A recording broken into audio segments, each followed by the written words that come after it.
In today's video, I'm going to teach you how to reset your Notion workspace. If your pages feel stuck, slow, or things don't look quite right, a quick reset is often all you need. Don't worry, this process doesn't delete your notes or databases, it simply refreshes the app so it can reload everything cleanly. First, let's start in a web browser. Open your browser and go to notion.com.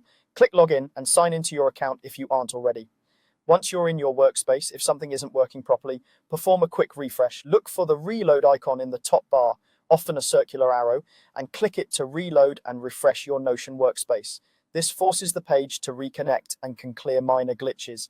Give it a moment to complete the refresh and then try interacting with your pages again to see if things are back to normal. Now, if you're using the Notion desktop app, here's what to do. Click on the Notion icon to bring the app into focus. At the top of your screen, open the View menu, click Reload. This tells Notion to refresh the interface without closing the app. It's a safe first step that reinitializes your current session and usually resolves small display or sync issues. Wait a few seconds while it reloads and then check whether your content appears as expected. If the problem still hasn't been fixed, go back to the same View menu and click Force Reload. This is a deeper refresh. It clears cached interface files and forces Notion to re-download what it needs.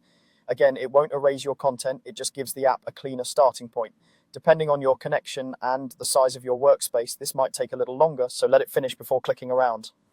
A couple of quick tips as you do this. Make sure you've given pages a moment to sync before you refresh, especially if you've just made edits. If your internet connection is shaky, a reload can take longer than usual, so be patient. And if you're switching between browser and desktop, remember that each has its own refresh controls, so follow the steps that match where you're working. That's all it takes to reset your Notion workspace. Simple steps that can save you a lot of time when things aren't behaving.